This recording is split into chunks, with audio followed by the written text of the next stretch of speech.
Preman di Tuban paksa sopir beli stiker pengamanan kendaraan seharga Rp300.000.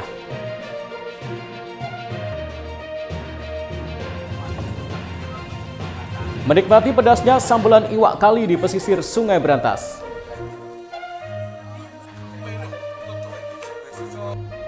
Assalamualaikum warahmatullahi wabarakatuh, pemirsa JTV Bojonegoro. Senang sekali saya Semi Ramadan kembali hadir menjumpa Anda di program Sketsa Bengawan untuk edisi hari ini. Selain dua informasi utama tadi, kami juga masih memiliki informasi penting dan juga berita menarik lainnya dari Bojonegoro dan sekitarnya. Pemirsa, mari kita ikuti Sketsa Bengawan selengkapnya.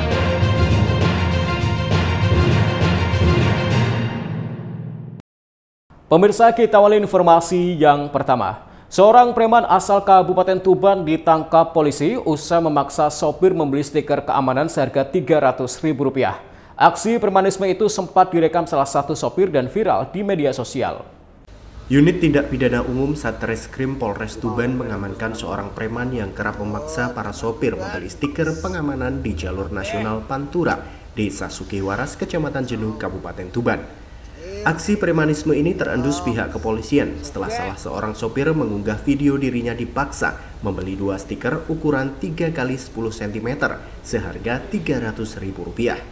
Dalam video berdurasi 19 detik itu, tersangka juga sempat memberikan nota pembelian stiker kepada sang sopir. Stiker tersebut dapat digunakan sebagai tanda keamanan setiap kendaraan yang melintas jalur Pantura, Kabupaten Tuban. Tersangka atas nama Yonsi Sasmita asal Kelurahan Doromukti, Kecamatan Tuban Kota, Kabupaten Tuban tersebut akhirnya diamankan polisi di tempat kosnya yang berada di Jalan Gajah Mada, Tuban. Setelah menjalani pemeriksaan, diketahui tersangka baru saja keluar dari penjara 2 tahun yang lalu. Sebelumnya pelaku pernah ditangkap petugas lantaran melakukan pemalakan sopir dengan mengaku sebagai anggota polisi. Kami menemukan tindakan pemerasan 368 ya. 368. Kemudian kami langsung amankan, kami cari orang itu, kita amankan. Pelaku inisial S, alamat Doromukti. Itu modusnya seperti apa? Jadi modusnya jasa keamanan. Jadi memasang stiker. Jadi dia pengakuannya baru kali ini pengakuannya. Ini masih kita kembangkan. Jadi per mobil 300. Kronologi kejadian jadi dia melihat motor lewat dari ekspedisi gitu kan, kemudian dia samperin gitu, dihentikan gitu ya, dihentikan. Terus kalau tidak beli terus gimana ini ancamannya? Jadi ya untuk keamanan gitu. Berarti memaksa ya Nan ya? Yes, ada sedikit pemaksaan. Untuk stiker itu dijual berapa Dan? 300.000.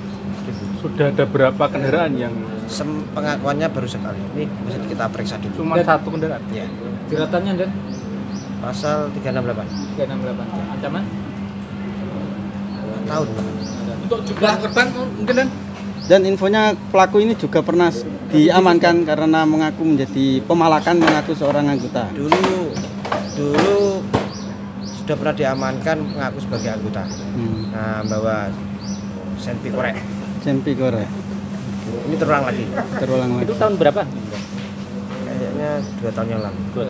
Akibat perbuatannya, pelaku dijerat pasal 368 KUHP tentang pemerasan dan ancaman kekerasan.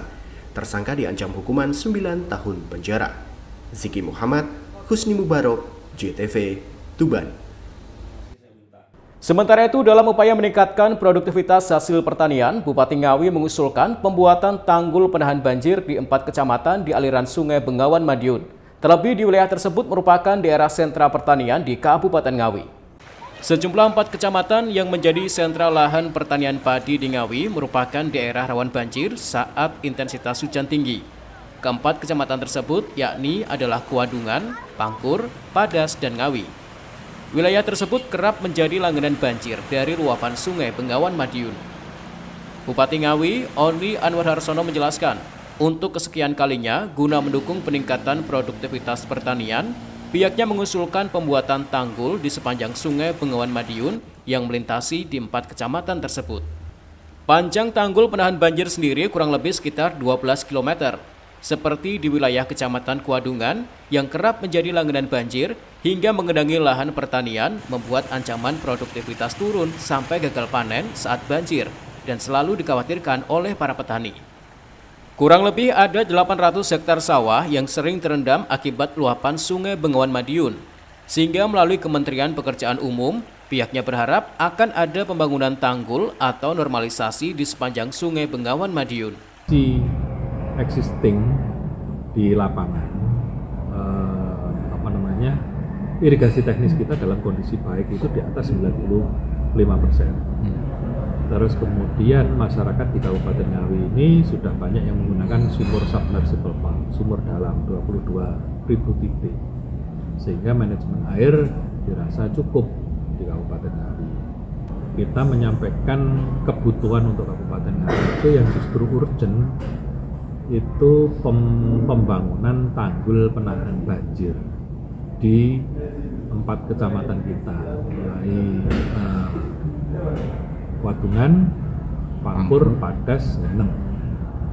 Yang itu kalau dibangun tanggul itu akan mengurangi efek daripada bencana banjir yang ada di Kabupaten Ngawi yang selama ini secara mungkin bisa dikatakan rutin ketika hujan lebat itu mesti banjir di 4 kecamatan tersebut. Untuk panjangnya berapa, Pak? Kalau misalnya untuk panjangnya kurang lebih itu butuh berapa gini? 12 kilo kalau nggak salah. Bupati menambahkan sementara hasil koordinasi dengan pemerintah Provinsi Jawa Timur dengan Pemda diminta untuk menyiapkan strategi dalam peningkatan produksi pertanian, termasuk menyampaikan kendala yang dihadapi saat ini. Karena sesuai rencana, pembangunan jangka menengah nasional dari produksi gabah selama ini 9,7 juta ton ditargetkan meningkat menjadi 12,6 juta ton per tahun. Ita Wahyu, CTV, Ngawi. Pemirsa, mayat pria tanpa identitas ditemukan mengapung di Sungai Bondoyudo, Lumajang pada Selasa pagi.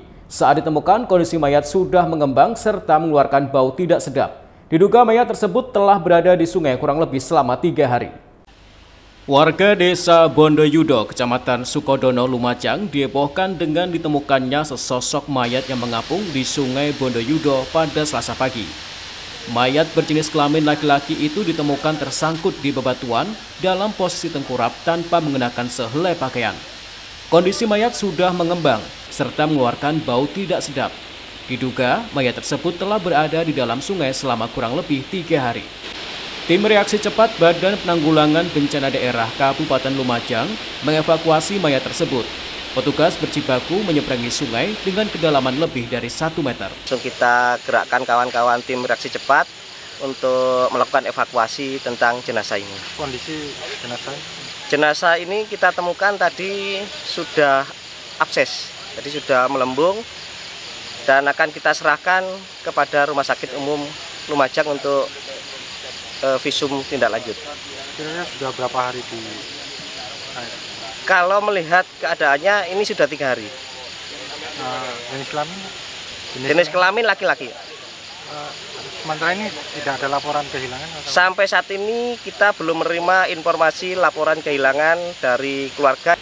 Sementara itu, setelah berhasil dievakuasi, mayat tanpa identitas tersebut langsung dibawa ke Rumah Sakit Dr. Haryoto, Lumajang. Petugas menghimbau warga yang kehilangan anggota keluarganya segera mendatangi rumah sakit untuk mencocokkan identitas. Yongki Nugroho, CTV, Lumajang.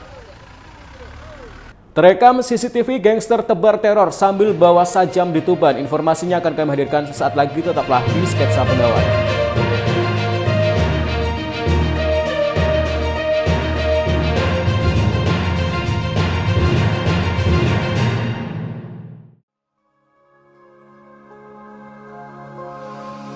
PT PLN Nusantara Power UP Tanjung Awarawar promosikan pembangunan berkelanjutan melalui program Rumah Faba.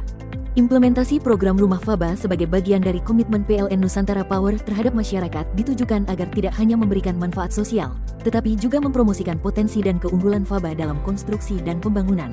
Melalui program ini, satu keluarga dengan status pemilik RTLH berhasil memperoleh manfaat yang signifikan.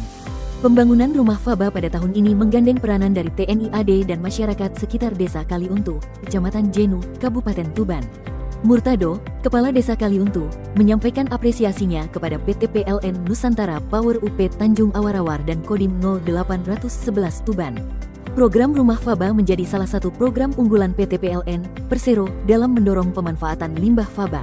Melalui program ini, faba berhasil dimanfaatkan sebagai bahan utama dalam inovasi produksi batako dan paving block. Pemanfaatan ini membuka peluang baru bagi solusi konstruksi yang lebih ramah lingkungan, ekonomis, dan berkelanjutan.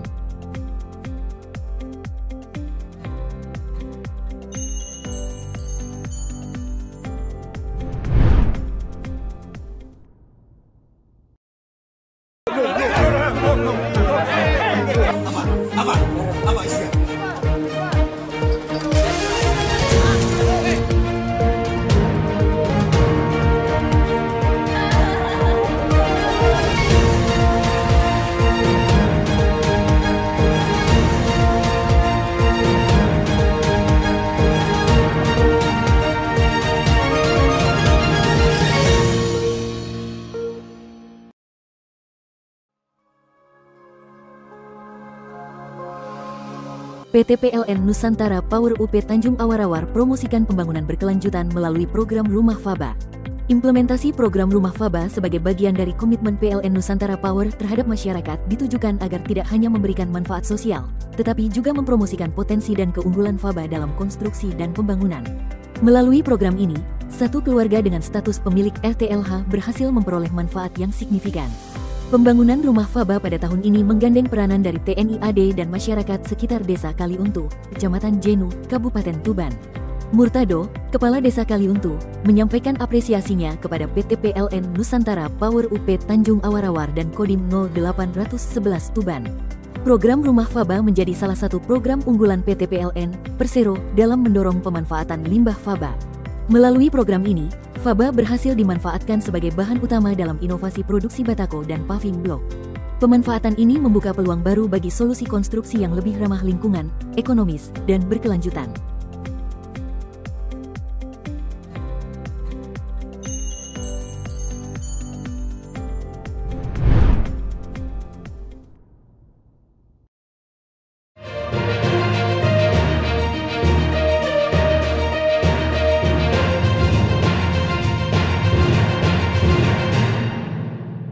Pemirsa, terima kasih Anda masih di Sketsa Bengawan. Sekelompok gangster remaja menebar teror di wilayah Kabupaten Tuban. Mereka berkonvoi mengendarai sepeda motor sambil mengacungkan senjata tajam. Tak hanya itu, mereka juga menyerang warga yang sedang nongkrong. Aksi teror dilakukan sekelompok gangster di wilayah Kabupaten Tuban. Mereka berkonvoi mengendarai sepeda motor sambil mengacungkan senjata tajam. Tak hanya itu, anggota gangster yang berjumlah sedikitnya 50 remaja tersebut juga menyerang warga yang sedang nongkrong di sekitar Balai Desa Bangunrejo, Kecamatan Soko, Kabupaten Tuban pada Minggu dini hari 20 April 2025. Aksi kelompok remaja tersebut terekam jelas kamera pengawas CCTV. Berdasarkan rekaman video yang beredar, gangster remaja itu awalnya konvoi dari arah Tuban menuju arah Bojonegoro. Sesampainya di lokasi, mereka menyerang warga yang sedang nongkrong di warung kopi dan balai desa setempat. Para pelaku menyerang warga menggunakan kembang api dan melempar batu. Tak tinggal diam, warga juga berusaha membalas serangan dengan melemparkan benda keras.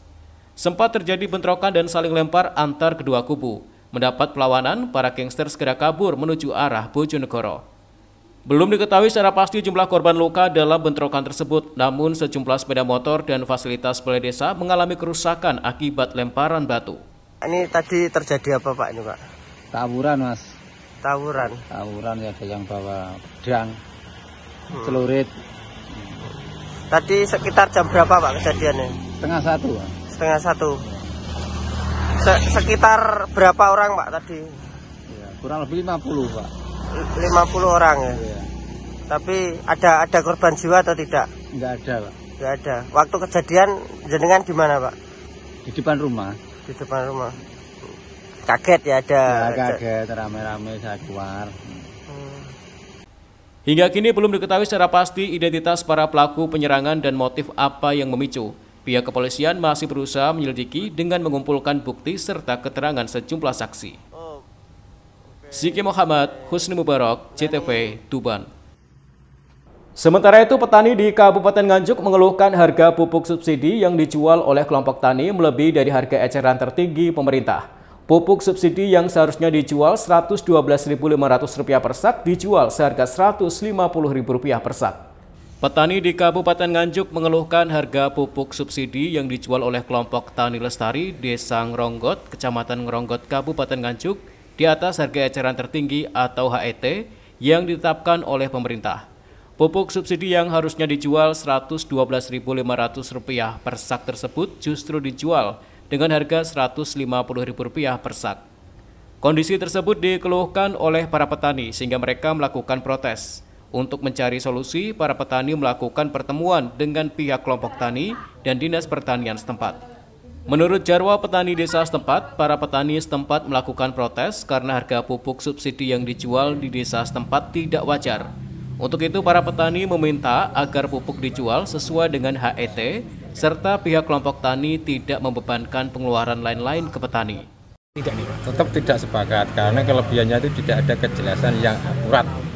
Kalau tadi disebutkan untuk transport, untuk sewa gudang dan lain-lain itu bagaimana? Nah, itu kios kan ditunjuk oleh distributor. Kok kelompok tani suruh nyewa?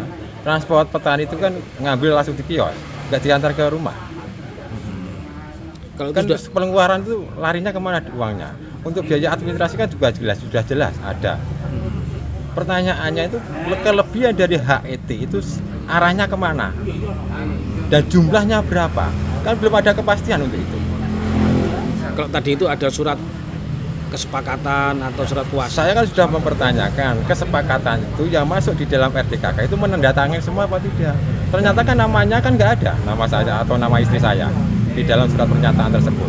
Kok saya dibebani dengan harga yang sama Rp150.000? Otomatis kalau saya tidak menandatangani surat pernyataan itu kan berarti saya tidak mempersetujui dengan harga tersebut. Tadi surat itu sepihak dari kelompok tani itu. Nah, benar sekali. Gitu loh. Punya usulan Pak agar kelompok tani ini dibubarkan saja atau bagaimana ini? Kalau memang tidak ada kepastiannya ya, tak ada faedahnya, lah buat apa? Pemerintah aja berusaha untuk meringkas, transportasinya itu biar cepat langsung ke penerima. Lah ini kok malah ribet kayak gini. Pengeluarannya nggak karu-karuan gitu. Petani lebih setuju membeli pupuk ke kios langsung atau melalui Kapotan? Dari dulu itu memang belinya di kios, ngambilnya di kios, nggak pernah di kelompok tani atau gabok tani. Dan sekarang lebih setuju yang mana, Pak? Ya, tetap cuma kan kelebihannya itu kalau dijelaskan harganya berapa, terus kelebihannya itu ke arahnya kemana? Bapak sendiri belinya di kios atau di kelompok tani? Di kios. Nggak ada petani itu yang beli di kelompok tani, langsung ke kios. Berapa di kios itu? Rp150.000, kan sudah diakui tadi. Jadi tetap tidak setuju dengan adanya itu. Harapan Bapak? Ya tetap harus kita petani membeli sesuai dengan aturan pemerintah HET, yaitu Rp112.500. Sementara itu, Ketua Kelompok Tani Lestari Yuda Tri Persetia mengaku ia membeli pupuk di kios sesuai dengan HET dan ia jual ke petani seharga Rp150.000 per sak sesuai persetujuan kelompok tani. Harga tersebut dipatok karena pertimbangan biaya transport, biaya pekerja, serta sewa gudang. Yuda Tri Prasetya. Sebagai apa, Mas? Sebagai Ketua Kelompok Tani Lestari. Mas, kelompok Tani Lestari ini menjual pupuk kepada petani berapa harganya, Mas? Rp150. Kenapa, Mas, dijual di atas HET, Mas? Ini harga dari kios itu HET 112, untuk tambahannya 32, petroganik, biaya kuli 1.000, sewa gudang 1.000, administrasi, rapat dan lain-lain 2.000, poktan 1.000, gopoktan 500. Mas, perincian ini berdasarkan apa, Mas? Kesepakatan apa gitu? Ini berdasarkan kesepakatan petani sama kelompok. Mas, kalau petani tidak mau membeli dengan harga 150 bagaimana, Mas? Ya ini sudah disepakati. Jadi harus seperti itu harganya. Iya. Meskipun tidak mendapatkan pupuk yang lain, apakah tetap akan membayar 150? Pupuk yang lain. Tadi kan ada tambahan pupuk semacam kan, pupuk organik atau itu yang seperti itu, apakah tetap membayar 150.000? Tidak, itu 125. Itu untuk MT2. Berapa sih, Mas, subsidi yang dikeluarkan untuk pembelian pupuk bagi kelompok, bagi petani. HET. Iya, HET 112. HET urea 112,5. Nah, kalau petani membeli cuman urea aja, kira-kira boleh Pak? Diperbolehkan enggak? Boleh. Boleh. Oh, tanpa ada tambahan-tambahan. Boleh. Itu melalui ketua kelompok atau langsung ke ketua kelompok? Soal penyaluran kan ketua kelompok. Sedangkan Kepala Dinas Pertanian setempat mengaku bahwa pupuk subsidi dijual oleh kios sudah sesuai dengan HET-nya dan petani bisa membeli langsung ke kios tanpa ke kelompok tani. Semangatnya adalah semangat swasembada dan kita melalui Dinas Pertanian tentunya ingin mengawal bagaimana pelaksanaan swasembada beserta dengan segala unsur pendukungnya itu bisa sampai kepada terlaksana dengan baik. Kemarin kita mendengar ada keluhan tentang pupuk. Ini tadi kita melaksanakan koordinasi dan kami cek di lapangan pelaksanaannya. Untuk kios ini tidak ada yang menerima harga atau menjual di atas HET, semuanya sudah HET. Kemudian untuk masalah yang lainnya ini adalah kesepakatan antara kelompok tani dengan anggotanya. Penyaluran itu sekali lagi kebutuhan lain-lainnya itu yang mungkin di kelompok itu yang menjadi tambahan kos, karena kan juga perlu ada pelaporan dan sebagainya, ini yang menjadi titik rawannya sehingga sampai keluar itu petani terima harga pupuknya sekian-sekian, itu yang menjadi ini harus menjadi evaluasi kita. Bu, apa jumlah pupuk yang datang dari pusat yang turun ke desa ini tidak sama Bu, seringkali tidak sama sesuai RDKK-nya Bu? Kalau RDKK dari Dinas Pertanian itu kan setelahnya menginput siapa-siapa petani-petani yang masuk mengolah sawah, kemudian menginput ke simultan, kemudian sampai pada RAK dan ada alokasinya. Dan alokasi itu juga proporsinya sudah ditentukan untuk jatuhnya ke kabupaten dengan porsi-porsi yang sudah ditentukan. Saat ini di Nganjuk hanya sebanyak 85% pupuk subsidi yang bisa tercukupi dari 100% kebutuhan RDKK untuk kebutuhan pupuk urea. Sementara untuk pupuk jenis NPK hanya 58% saja yang bisa tercukupi dari 100% RDKK. Ahmad Sarwani, CTV, Nganjuk. Pemirsa, ratusan buruh yang tergabung dalam Federasi Serikat Pekerja Metal Indonesia menggelar aksi unjuk rasa di depan akses pintu masuk tambang PT UTSG Kabupaten Tuban pada Senin siang. Sambil membentangkan spanduk dan poster, mereka menuntut kepastian kesejahteraan 137 pekerja kontrak yang hendak dilimpahkan ke vendor lain. Ratusan buruh yang tergabung dalam Federasi Serikat Pekerja Metal Indonesia Cabang Tuban menggelar aksi unjuk rasa di depan akses pintu masuk tambang PT UTSG Desa Sumber Arum, Kecamatan Kerek, Kabupaten Tuban pada Senin siang. Sambil membentangkan spanduk dan poster, mereka menyampaikan tuntutan serta berorasi secara bergantian. Dalam aksinya, mereka juga memblokade akses keluar masuk tambang. Akibatnya, kendaraan berat tak bisa lewat hingga aktivitas tambang lumpuh total. Ratusan buruh ini berunjuk rasa menuntut kepastian kesejahteraan 137 pekerja PT UTSG yang dilimpahkan ke vendor lain. Pekerja kontrak yang sebelumnya bekerja langsung di PT UTSG ini dilimpahkan ke vendor lain dengan sistem kerja tonase. Hal ini dianggap mengancam kesejahteraan 137 pekerja yang dialihkan. Ketua DPC FSPMI Tuban, Duraji, menilai bahwa PT UTSG sebagai vendor penerima borongan dari PT SIG menyalahi aturan yang ada. Pasalnya, PT UTSG melimpahkan kembali sebagian pekerja ke vendor lain. Meski sempat dimediasi oleh pihak kepolisian, namun tidak ada titik temu di antara keduanya. Sehingga ini memicu keras teman-teman untuk keluar daripada ruangan itu, karena apa yang kita harapkan tidak bisa diwujudkan oleh PT UTSG. Padahal UTSG punya tanggung jawab penuh terkait dengan apa yang terjadi semua terjadi di PT UTSG. Kalau skema semula seperti apa? Skema semula teman-teman itu mendapatkan upah yang jelas, satu upah minimum kabupaten, kemudian ada uang makan, ada uang premi, ada tunjangan tanpa istirahat, itu ada semuanya. Kemudian informasi yang beredar di perusahaan yang baru ini menerapkan skema upah tonase, sehingga akan mendegradasi kesejahteraan kawan-kawan. Kalau skema dari YTSG melimpahkan ke vendor ini secara aturan gimana? Menurut kami itu tidak digunakan karena YTSG itu penerima pembayaran pekerjaan dari PT Semen Indonesia. YTSG tidak mempunyai objek pekerjaan di sini. Yang mempunyai objek pekerjaan adalah PT Semen Indonesia. Maka PT Semen Indonesia tidak salah di sini melimpahkan pembayaran pekerjaan sebagian pekerjaan kepada PT YTSG.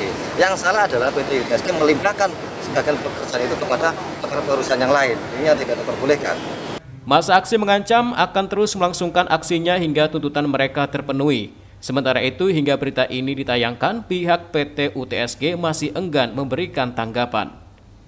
Siki Muhammad, Husni Mubarak, CTV, Tuban. Menikmati pedasnya sambelan iwak kali di pesisir Sungai Brantas, informasinya akan kami hadirkan sesaat lagi, tetaplah di Sketsa Bengawan.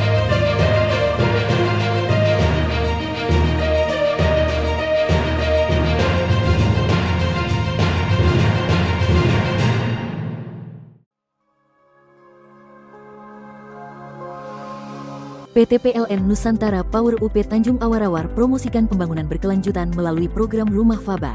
Implementasi program Rumah Faba sebagai bagian dari komitmen PLN Nusantara Power terhadap masyarakat ditujukan agar tidak hanya memberikan manfaat sosial, tetapi juga mempromosikan potensi dan keunggulan Faba dalam konstruksi dan pembangunan. Melalui program ini, satu keluarga dengan status pemilik RTLH berhasil memperoleh manfaat yang signifikan.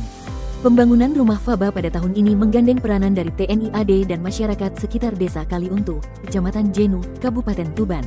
Murtado, Kepala Desa Kaliuntu, menyampaikan apresiasinya kepada PT PLN Nusantara Power UP Tanjung Awarawar dan Kodim 0811 Tuban. Program Rumah Faba menjadi salah satu program unggulan PT PLN, Persero, dalam mendorong pemanfaatan limbah Faba. Melalui program ini, Faba berhasil dimanfaatkan sebagai bahan utama dalam inovasi produksi batako dan paving block. Pemanfaatan ini membuka peluang baru bagi solusi konstruksi yang lebih ramah lingkungan, ekonomis, dan berkelanjutan.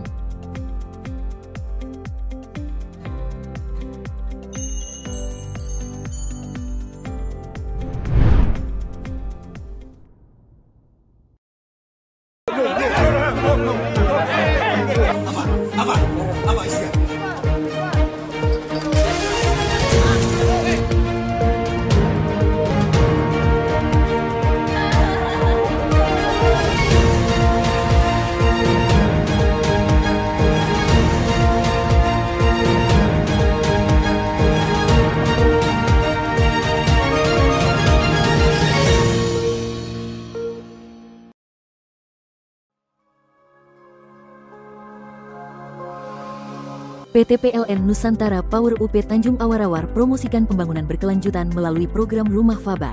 Implementasi program Rumah Faba sebagai bagian dari komitmen PLN Nusantara Power terhadap masyarakat ditujukan agar tidak hanya memberikan manfaat sosial, tetapi juga mempromosikan potensi dan keunggulan Faba dalam konstruksi dan pembangunan. Melalui program ini, satu keluarga dengan status pemilik RTLH berhasil memperoleh manfaat yang signifikan. Pembangunan Rumah Faba pada tahun ini menggandeng peranan dari TNI AD dan masyarakat sekitar Desa Kaliuntu, Kecamatan Jenu, Kabupaten Tuban.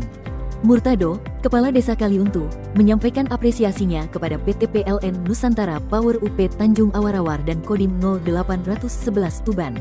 Program Rumah Faba menjadi salah satu program unggulan PT PLN, Persero, dalam mendorong pemanfaatan limbah Faba. Melalui program ini, Faba berhasil dimanfaatkan sebagai bahan utama dalam inovasi produksi batako dan paving block. Pemanfaatan ini membuka peluang baru bagi solusi konstruksi yang lebih ramah lingkungan, ekonomis, dan berkelanjutan.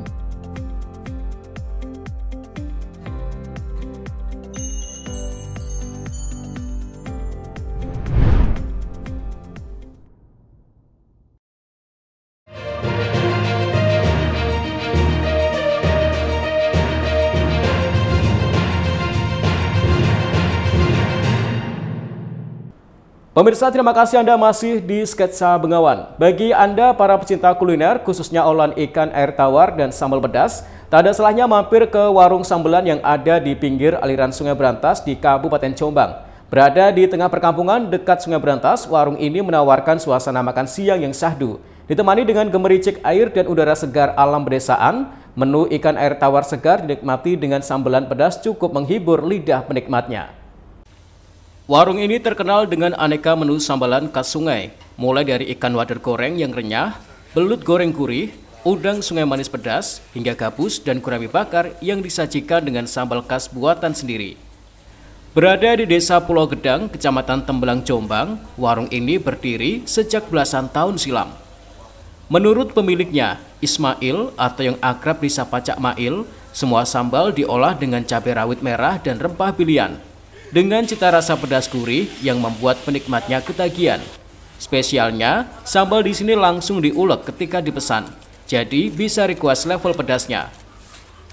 Untuk harga tak perlu khawatir, semua menu dibanderol dengan harga terjangkau, mulai dari Rp16.000 hingga Rp50.000 per porsi, tergantung jenis ikan yang dipilih.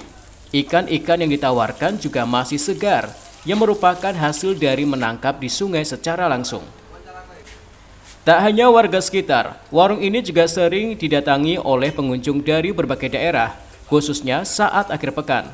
Pengunjung tak hanya dimanjakan oleh kelezatan menu, namun juga oleh suasana nyaman yang sulit didapat di kota. Beberapa kali ke sini dan suasananya juga enak karena pinggir sungai dan semilir anginnya. Kalau soal harga gimana? Untuk harga sangat terjangkau.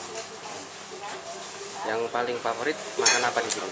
Favoritnya itu iwak kali seperti wader, terus ada kotonya besar sekali, mujair dan lain-lain. Dengan cita rasa yang khas, suasana yang tenang dan harga yang bersahabat, warung Cak Mail menjadi destinasi kuliner yang cocok untuk menikmati hidangan khas pedesaan, khususnya sambelan ikan segar dari Sungai Berantas. Kadang ikan di sungai itu ada ikan koto, seperti tadi itu koto, terus ikan gabus itu koto itu ya. Terus ada ikan, kadang ikan Sungai Berantas itu ikan rengke, nah itu. Sambelnya atau apanya? Nah, sambelnya kan kalau minta kan bisa kan minta pedas atau sedang atau pedas pol kan bisa. Oh, langsung diulek di sini ya? Iya, langsung diulek di sini. Dengan model lesan ala kadarnya, warung ini tidak pernah sepi dari pelanggannya.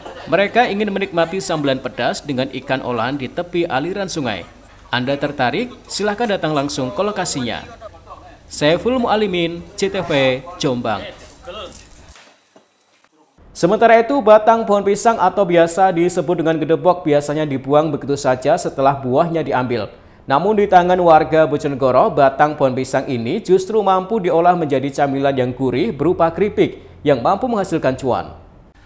Batang pohon pisang atau biasa disebut gedebok banyak ditemukan di kebun atau pekarangan warga pedesaan. Bahkan biasanya batang pohon ini dibuang atau menjadi sampah setelah buah pisangnya dipanen. Namun hal itu tidak berlaku bagi warga desa Kedung Primpen, Kecamatan Kanor, Kabupaten Bojonegoro. Gedebok pisang justru bisa diolah menjadi barang bernilai ekonomis hingga menjadi cemilan bernilai jual tinggi dengan dijadikan cemilan berupa keripik. Cemilan keripik yang terbuat dari bahan dasar gedebok pisang ini menjadi daya tarik cemilan kekinian. Cara pembuatannya cukup mudah, dengan mencacah serat batang pohon pisang terlebih dahulu, kemudian dicuci hingga bersih, lantas dilumuri dengan tepung beserta bumbu, terakhir digoreng hingga matang. Usaha kreatif keripik batang pisang rumahan ini dikerjakan oleh pasangan suami istri bernama Kirom dan Ferry Saputra. Harga setiap kemasan keripik gedebok pisang pun dibanderol mulai dari kemasan 5 gram Rp5.000 hingga kemasan 1 kg Rp50.000. Selain keripik gedebok, keduanya memproduksi aneka souvenir dan cemilan dari pohon pisang di rumahnya sendiri. Kirom menjelaskan kisah awal merintis usahanya bermula ketika melihat batang pohon pisang banyak di sekitar rumahnya yang terbuang sia-sia dan menjadi sampah. Hari ini awal mulanya sebelum membuat keripik gedebok, saya membuat kerajinan dari pelepah pisang, Pak. Setelah itu lihat-lihat tutorial ya. Lihat-lihat tutorial, banyak debok-debok ya, debok yang baru dipotong buahnya yang tidak dimanfaatkan oleh pemiliknya, saya ambil, saya bawa pulang, saya proses menjadi keripik debok atau pelepah pisang. Ini sejak kapan, Bu? Baru belum ada 1 tahun, baru 5 bulanan. Keripik, gedebok, dan souvenir dari pohon pisang ini dipasarkan secara daring melalui sejumlah platform marketplace. Sedangkan para pembelinya yang datang dari berbagai daerah, mulai dari berbagai kota di Jawa Timur hingga Kalimantan dan Bali. Edo Jadi Aldian, CTV, Bojonegoro. Pemirsa, peringati Hari Kartini, siswa sekolah di Bojonegoro menggelar pentas hingga drama Kartini. Kegiatan tersebut dilaksanakan untuk meningkatkan emansipasi sekaligus meneladani tokoh Kartini. Dalam rangka memperingati Hari Kartini yang jatuh pada tanggal 21 April 2025, siswa-siswi sekolah di Bojonegoro seperti di SMP Negeri 2 menggelar pentas drama dan penampilan musik. Acara yang dilaksanakan di halaman sekolah ini dihadiri oleh para siswa yang kompak menggunakan pakaian tradisional Jawa berupa batik untuk laki-laki dan pakaian kebaya untuk perempuan. Peringatan Hari Kartini yang dilaksanakan dengan menggelar pentas musik dan drama tersebut untuk mengenal tokoh Kartini yang telah memperjuangkan kesetaraan pendidikan bagi perempuan di Indonesia. Pentas drama menampilkan kisah perjalanan hidup Kartini dan perjuangannya di tengah keterbatasan akses pendidikan pada masa itu. Selain drama, juga menampilkan musik dengan lagu nuansa Jawa sebagai wujud melestarikan lagu terdahulu di era saat ini. Diana Lova, salah satu siswi, mengatakan dirinya mengaku sangat senang dan bangga bisa merayakan peringatan Hari Kartini, mulai dari memakai ikon pakaian tradisional Jawa, kemudian penampilan pentas drama hingga musik. Menurutnya, sosok Raden Ajeng Kartini merupakan tokoh yang masih menjadi inspirasi para siswi sekolah. Pasalnya, jasa-jasa perjuangannya semasa terdahulu masih tetap menjadi tolok ukur bagi para perempuan untuk semangat dan gigih, terutama dalam menuntut ilmu pendidikan. Jadi di sekolah kami di SMP Negeri 2 Bojonegoro memperingati Hari Kartini dengan cara memakai kebaya untuk yang siswa perempuan, dan siswa laki-lakinya memakai baju batik. Lalu saat istirahat ada penampilan band dari siswa-siswi SMP Negeri 2 Bojonegoro dan ada juga drama Kartini. Drama tadi apa yang ditampilkan? Drama tadi gimana kisah sejarah kehidupan seorang Raden Ajeng Kartini. Apa yang ingin disampaikan dalam drama itu? Yang ingin disampaikan, semoga dengan adanya Hari Kartini ini, kita memperingati Hari Kartini ini, kita bisa mengingat dan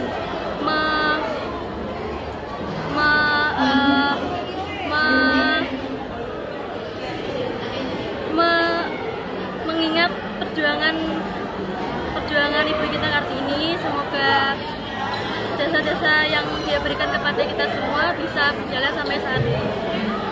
Edo Jadi Aldian, CTV, Bojonegoro. Pemirsa, informasi tadi sekaligus mengakhiri sketsa Bengawan untuk edisi hari ini. Jangan lupa follow akun sosial media kami di bawah ini. Kirimkan kritik dan saran Anda ke alamat email kami ctvbojonegoro@ctv.co.id. Terima kasih atas kebersamaan Anda. Saya Semi Ramadan bersama kerabat kerja yang bertugas pamit dari hadapan Anda. Wassalamualaikum warahmatullahi wabarakatuh. Salam CTV Bojonegoro.